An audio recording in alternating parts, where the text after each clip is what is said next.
Halo, shalom. Shalom jemaat Tuhan dimanapun berada. Senang sekali hari ini kita bertemu, kita berjumpa di dalam acara yang luar biasa. Walaupun di tengah situasi pandemi kita semua pakai masker, tapi saya percaya masker itu gak menutupi sukacita kita ya. Ketika kita tertawa, sukacita, masker ini gak bisa menghalangi. Dan hari ini hari yang spesial. Tidak seperti biasanya. Kalau biasanya kita diberkati dengan firman Tuhan, dengan ujian penyembahan di acara Pondok Daud, tapi kali ini di dalam acara yang spesial, yaitu Ebenezer Miracle. Karena ini namanya Ebenezer Miracle, pasti ada mukjizat, ada keajaiban Tuhan yang terjadi. Nah, ada pribadi yang luar biasa yang akan berbagi berkat malam hari ini. Berkat Tuhan luar biasa, beliau yang mengalami, beliau yang akan bercerita, beliau yang akan bersaksi tentang kemurahan Tuhan, tentang pertolongan Tuhan, tentang anugerah Tuhan. Nah, siapakah beliau ini? Mungkin jemaat juga sudah banyak yang tahu, ada yang bekerja di Ebenezer. Beliau adalah Bapak Agus Setio Nugroho. Kalau nggak kembali ya Pak ya? Iya. Terbalik-balik nggak apa-apa. Tidak apa-apa. Ada satu berkat yang luar biasa yang akan beliau ceritakan. Saya awali bahwa beliau ini pernah divonis positif corona COVID-19 ya. Nah, apa respon Bapak ketika pertama kali tahu bahwa Bapak ternyata positif gitu? Ketika saya mengetahui diri saya COVID positif, di dalam hati saya sudah tidak punya harapan, karena saya melihat pada saat itu saya sudah punya penyakit bawaan, usia saya sudah di angka 40 ke atas. Saya tidak punya harapan untuk bisa sembuh dan kembali ke Tuhan. Kalau saya tadi sih sempat ngobrol juga dengan Bapak Ibu, ternyata tidak hanya Bapak yang positif ya Ibu ya, tapi seluruh anggota keluarga seperti itu loh. Jadi kalau dari Ibu bagaimana respon Ibu ketika tahu keluarga menyatakan positif? Pertama pasti saya sedih, terpukul karena begitu tahu kondisi Pak Setio Agus ini positif, dirawat di IGD 2 hari langsung masuk ke ruang isolasi kan otomatis terpisah dengan keluarga, yang membuat saya terpukul dan sedih karena di saat dia mengalami sakit saya tidak bisa merawat. Itu yang sangat membuat saya sangat sedih. Bukan saya takut bahwa saya nanti akan menjadi positif, tidak, tapi saya yang sangat membuat saya terpukul adalah ketika suami saya sakit saya tidak bisa merawat karena harus dirawat di ruang isolasi dan tidak bisa dibesuk. Ini yang sangat luar biasa nih, namanya juga belahan jiwa ya. Pasangan suami istri ketika suaminya dinyatakan positif, padahal ibu juga positif, cuman kondisinya lebih Sehat. Kalau Bapak kondisinya seperti apa ketika waktu itu? Itu saya mengalami panas tinggi, terus mulai merasakan sesak. Habis itu saya langsung minta dibawa ke UGD dan di situ dinyatakan positif itu di situ ya? Ya, di swab pertama kali negatif, terus di swab lagi positif. Akhirnya saya masuk ke ruang perawatan. Itu selama 24 hari dan ditambah 10 hari di ruang isolasi 3. Ketika dirawat di situ Pak, pasti diisolasi ya Pak ya, dari pasien-pasien yang lain, atau mungkin ada pasien lain yang bersama dengan Bapak waktu itu? Ada ya? Ada. Jadi justru di sini sesuatu saya tidak pernah sangka di ruang saya itu saya mengalami perjumpaan dengan mereka yang meninggal, ada 6 orang kebetulan. Dan kebetulan ruang saya itu tidak bertirai, tidak ada Oh, jadi melihat langsung pasien-pasien yang lain ya, kondisi mereka ya. Jadi saya melihat satu persatu yang meninggal. Jadi mereka ada yang gerak-gerak seperti ular, ada yang berputar-putar, ada yang meronta-ronta. Jadi pada saat itu sangat mengerikan sesuatu yang memang seperti seperti dibuka sebuah kehidupan yang memang sebelumnya kalau pernah lihat ya Pak ya. Saya belum pernah lihat. Orang-orang saya tuh takut sama mayat. Bapak ya. Iya. Kondisi seperti itu ya. Terus Ibu tahu waktu itu kalau Bapak ditempatkan dengan pasien-pasien lain dengan kondisi seperti itu, Ibu juga tahu ya Bu ya? Tidak tahu. Oh, nggak tahu. Saya tahunya dalam satu ruangan itu 3 orang. Waktu itu pada hari kedua sebelahnya Pak Agus ada yang meninggal. Pak ngabari, Mas sebelah satu ruangan sebelah saya ada yang meninggal. Itu waktu Pak Agus dari ruang perawatan hari kedua. Pak Agus menceritakan sampai orang ada yang meninggal itu setelah pulang ke rumah. Memang Pak Agus nanti kepikiran kalau saya cerita sama istri nanti mereka membuat down gitu, membuat kita tambah sedih gitu, membayangkan hal sesuatu ternyata yang dialami dan tantangan di sana begitu berat. Iya, ya ini saudara ternyata dalam situasi semacam itu seperti itu Bapak Agus melihat bahwasanya orang-orang lain banyak yang dipanggil Tuhan ya Pak ya. Satu persatu orang-orang di sekitarnya dipanggil Tuhan. Waktu itu ada takut juga Pak atau gimana? Ya pada saat itu pikiran nunggu giliran aja Mas. Jadi saya bentar lagi giliran saya sing dipanggil Tuhan. Jadi setelah saya melihat 6 kali itu,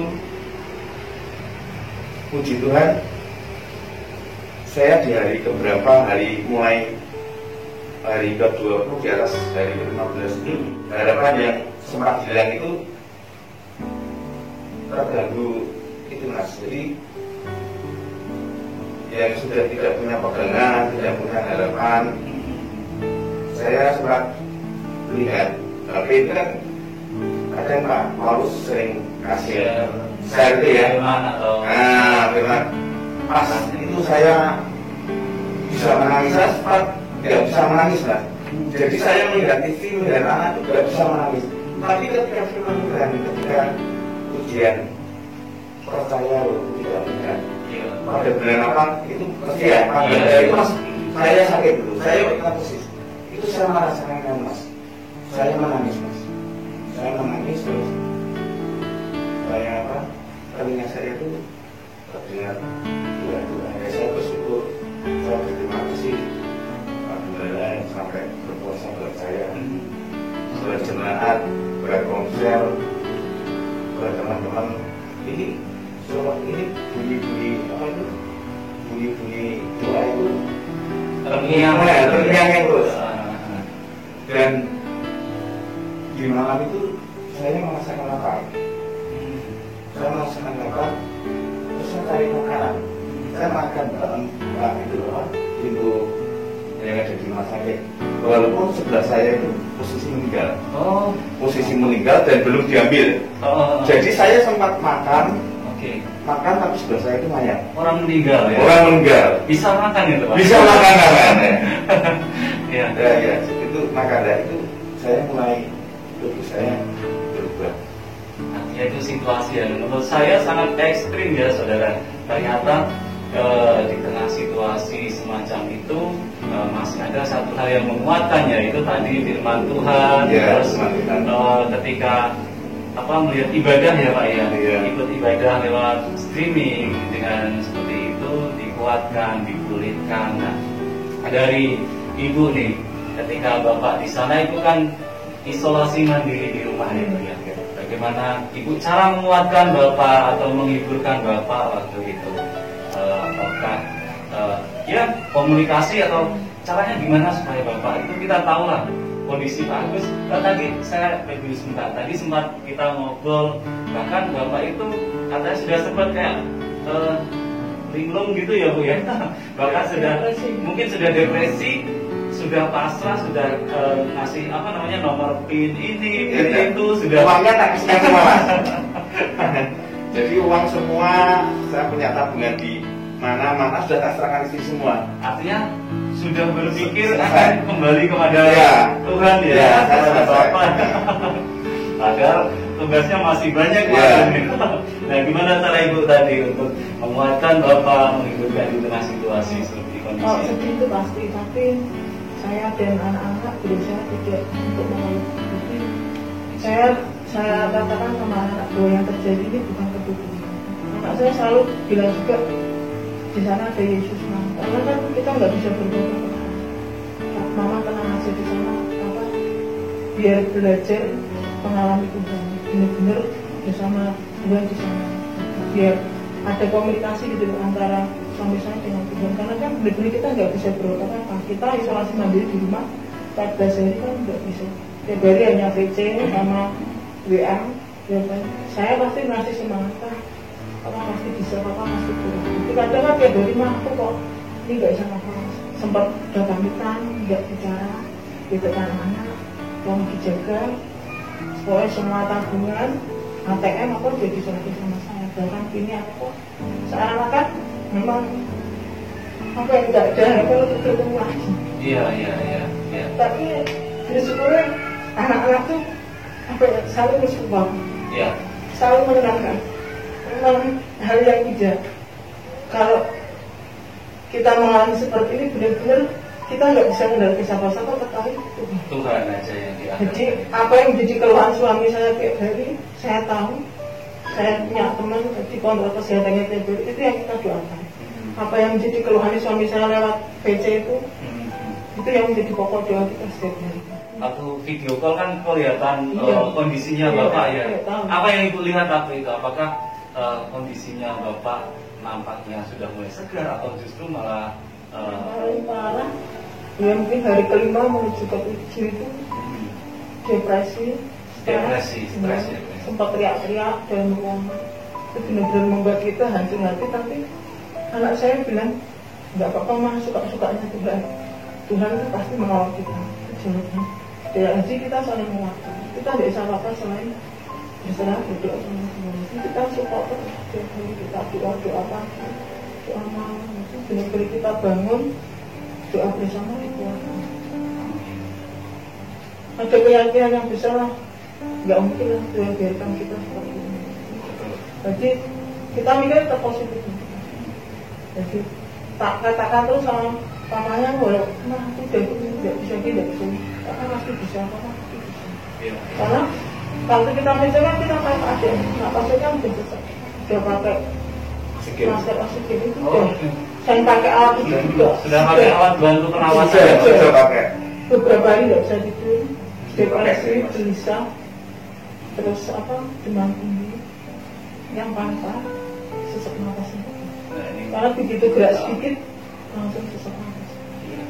peran seorang istri sebagai penolong itu baru terasa saat itu ya Pak ya. Dimana kondisi Bapak waktu itu depresi, sudah seolah-olah sudah pasrah lah katakan. Kalau Tuhan mau panggil ya gitu ya Pak ya. Karena melihat orang di sekitarnya sudah dipanggil Tuhan. Ya. Tapi sementara Ibu justru memperkatakan tentang kesembuhan, memperkatakan tentang berkah. Iya. Ya memang di perjalanan itu saya tidak tahu itu sing ada dalam otak saya, tapi saya sempat diputar. Saya melihat masa kecil saya bisa melihat orang tua saya. Saya sempat seperti itu Mas. Jadi sudah apa ini sebentar lagi itu sesuatu yang kayak diputar kalau balik, nggak tahu itu namanya apa, saya sudah Flashback gitu ya ya. kayak ya gitu. Jadi sudah Balik. saya sudah nggak umur itu paling nggak lama kalau bisa melihat teman-teman itu dipanggil Tuhan cepat datang berapa hari dipanggil Tuhan, ganti datang berapa hari dipanggil Tuhan. sampai 6 kali ya. Dan pas saya keluar dari ruang isolasi di Klaten, kamar saya, tempat tidur yang saya tiduri aja diganti orang ya setengah jam meninggal. Jadi sesuatu yang memang ini berkat Tuhan yang luar biasa, yang gimana ya, Tuhan Yesus. Kalau banyak orang nyawa mungkin nyawa sekarang bonus, jadi banyak orang seperti itu. Kalau kapan Pak titik balik dari depresi Bapak tadi menjadi sebuah iman atau percaya kalau Tuhan menolong? Kapan itu? Apakah waktu Bapak diingatkan itu, ataukah sampai Bapak sadar harusnya saya itu percaya kalau Tuhan menolong? Dan ketika itu Mas, ketika telinga saya itu ada suara doa-doa dari entah itu dari jemaat, entah itu dari Bapak Gembala, tapi tetap nyang-nyang terus Mas doa. Dan itu mengingatkan saya. Dan saya kan berusaha berdoa, saya kan selalu, biasanya saya berdoa terus selalu ingin lihat wajah Tuhan. Dan saya melihat Tuhan Yesus cuma tersenyum, dan pesannya sama seperti dulu. Pesannya sama. Kowe kok ora percaya mbek aku. Selalu pesannya seperti itu. Dia tersenyum seperti itu. Dia terus saya bila saya posisi di bawah, saya selalu berdoa dan dia selalu bilang, kalau saya percaya mbek aku. Dia selalu tak ingat ke wajah Tuhan saya mulai, tapi kok selalu jawabannya seperti itu. Sebenarnya kok ora percaya mbek aku. Ya, tadi ujiannya apa? Yang di HP dan percaya ujian ini. Ya. Itu kan bisa membuat saya menangis. Amin. Saya ingat terus. Ya berterima kasih lah doa dari semuanya buat kekuatan saya. Nah, melanjutkan yang tadi Pak, apa titik balik Pak Agus mulai merasa bahwa pertolongan Tuhan itu masih ada, mukjizat Tuhan masih terjadi, Tuhan masih mengerjakan pertolongannya, sementara walaupun mata Bapak ya secara nyata melihat orang-orang di sekitar Bapak dipanggil Tuhan, pasien-pasien lain dipanggil Tuhan. Kapan titik balik itu terjadi? Oh, saya harus percaya kalau Tuhan itu sanggup menolong. Jujur selama saya sakit, saya hanya bisa menangis ketika saya mendengarkan ujian percaya atau tidak melihat ya. Saya pada itu menangis terus di telinga saya ini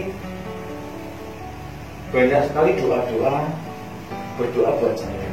Nah, ini membuka hati saya untuk percaya, dan saya belajar selalu berdoa memohon kepada Tuhan. Tapi saat itu hanya wajah Tuhan tersenyum, dan dia masa kira percaya baru. Itu seperti berapa tahun yang lalu saya selalu berdoa, aku ingin melihat wajah Tuhan selalu tersenyum, masa kira percaya baru. Iya, mungkin bahasa Tuhan itu kalau dulu saya sudah menolong, sekarang kan mungkin juga saya menolong seperti itu ya Pak. Kok kamu nggak percaya? Jadi seperti yang lalu berapa puluh tahun lalu saya pernah berdoa, ya Tuhan, ketika kesulitan banyak orang percaya ya, sambil tersenyum. Iya. Jadi itu selalu ingat, dan itu saya mulai merasakan lagi lapar. Jam lapar ya? Ya, saya mulai lapar, saya mulai cari makanan, walaupun di sebelah saya mayat, saya bisa segera makan. Jadi jelas suara doa itu sangat jelas. Ya, ini salah satu doa dari ibu juga nih ya. Ya. Ini seperti cerita ini seperti ada dua versi bapak yang ada di rumah sakit, versi ibu yang ada di rumah. Nah, bagaimana ibu yang kondisi di rumah waktu itu, bapak di rumah sakit, ibu di rumah beserta dengan putra putrinya. Nah, bagaimana kondisi di rumah? Kita doa selalu. Nah, apa yang jadi peluang suami saya itu yang menjadi pokok doa kita setiap hari. Karena kan saya mampu kesehatan dari kondisi yang sangat terburuk, susah berkembang itu yang membuat kita sekalipun belum nyata melihat kondisi yang baik, tapi kita tetap percaya Tuhan itu pasti menolong dan mengembalikan suami saya yang normal. Sempat waktu itu Natal kita berdoa Tuhan, kita minta supaya kita bisa Natal di rumah. Tapi ternyata Tuhan tidak lakukan itu. Tuhan jawab baik. Tapi tetap kita percaya. Tapi nanti kalau pas tahun baru kita pasti kumpul di rumah. Berarti mujizat itu nyata. Waktu begitu tahun baru, sebelum tahun baru suami saya sudah sehat, pulang ke rumah waktu tanggal 29. Jadi kita bisa berkumpul kembali dan puasa dia dinyatakan suami saya disembuhkan. Tepat pas tanggal 29 bisa pulang ke rumah sehingga tahun baru kita bisa kumpul kembali. Kalau putra putri bagaimana Bu? Melihat bapak waktu itu kondisinya seperti itu, putra putrinya yang di rumah, apakah mereka juga turut khawatir, turut sedih seperti itu? Kalau khawatirnya tidak lebih kepada karena sedih, karena mereka merasa waktu dalam keadaan bapaknya sakit kita tidak bisa merawat, itu yang sangat membuat kita terpukul dan menyedihkan. Kita tidak bisa melakukan sesuatu apapun yang bisa membantu papahnya. Hanya bisa berdoa. Karena kita juga isolasi di rumah, kita nggak bisa ngapa-ngapain. Seandainya kita berkunjung di rumah sakit pun hanya bisa menitipkan barang, nggak bisa merawat, nggak bisa masuk. Itu kekurangan tersebut. Jadi memang harus benar-benar kita bangun iman kita bahwa yakin nanti kita pasti sehat, nanti pasti tenang. Itu yang kita bangun setiap hari. Support juga dari Pak Paul pasti selalu menanyakan setiap hari keadaan Pak Agus gimana, selalu seandainya Pak Agus tidak bisa ditelepon mungkin hubungi saya. Kondisinya gimana kita kasih tahu semakin baik semakin. Artinya ibu juga putra putri punya iman yang sangat luar biasa dan mendukung Bapak Agus ini di tengah kondisinya sempat ngedrop, sempat depresi ya Pak ya, sempat tentunya stres sampai khawatir, sempat ngobrol juga tadi memang Pak Agus itu orangnya katanya khawatirnya jauh melampaui ya.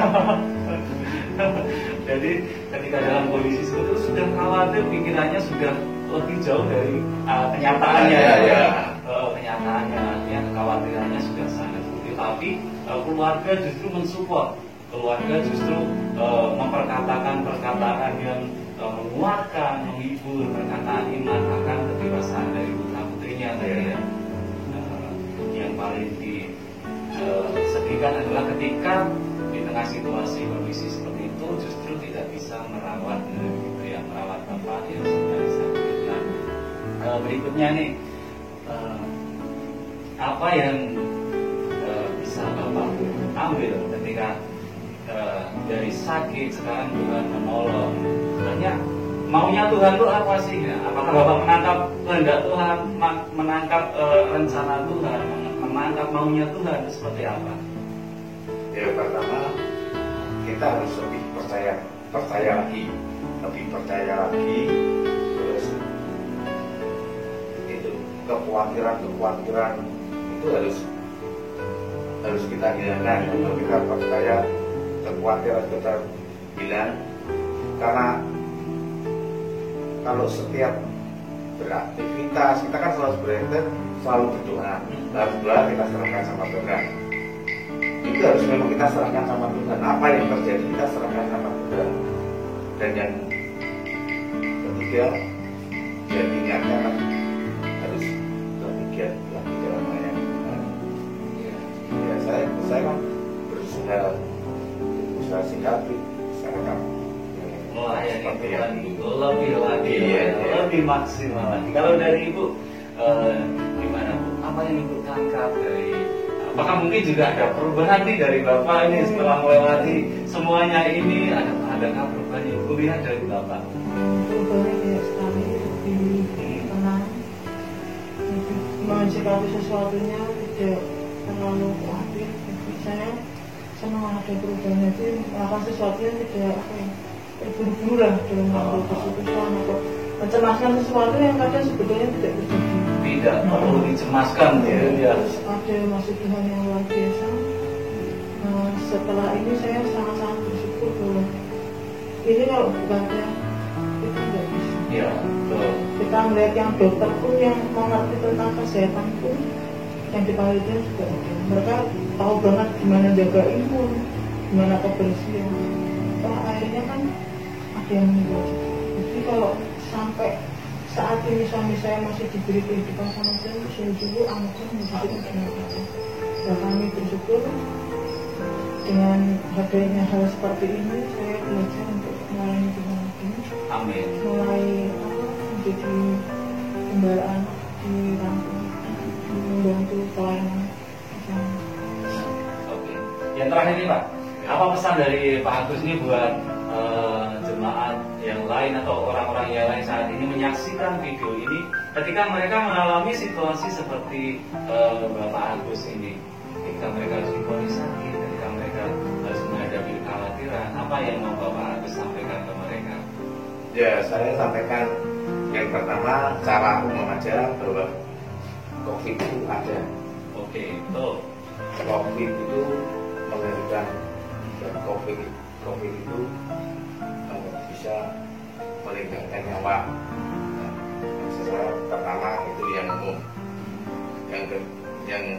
Yang kedua dan juga ini yang paling atas, saya tidak sebut yang baru tapi paling atas, bahwa Tuhan Yesus Allah kita yang luar biasa. Nasihat sekali.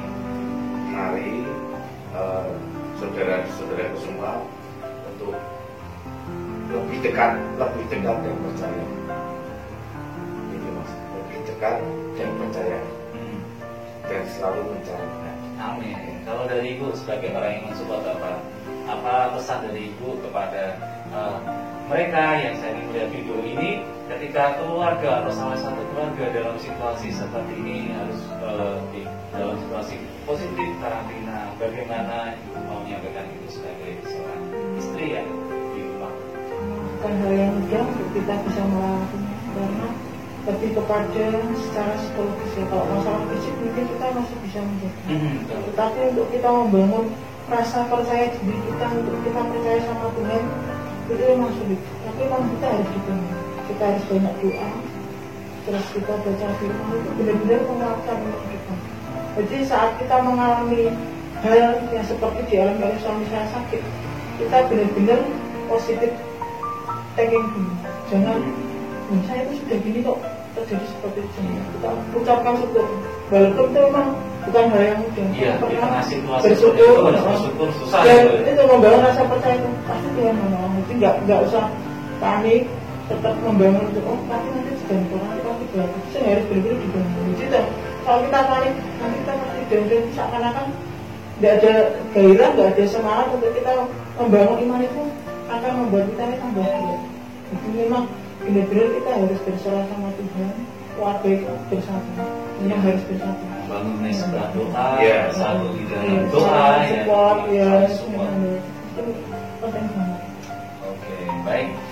Itu tadi apa yang bisa kita ambil dari Bapak Agus yang betul ini tentang kisahnya, bagaimana beliau sakit, pertolongan Tuhan menjamah, menyembuhkan. Yang paling penting yaitu jauhkan dari kekhawatiran. Ketika dalam situasi seperti itu, tetap percaya bahwa Tuhan itu menolong, dan percaya tentang kuasa sebuah doa nih, saudara. Tidak hanya dari keluarga.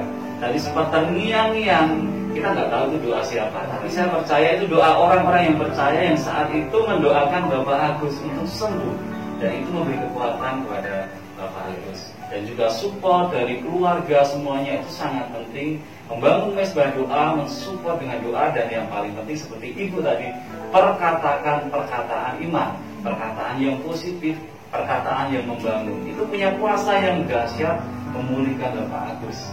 Ya, itu tadi yang bisa kita sampaikan hari ini. Biarlah ini menjadi berkat buat kita semuanya tentang kisah sakit dari Bapak Agus ini yang membawa berkat. Terima kasih, diberkati semuanya. Shalom.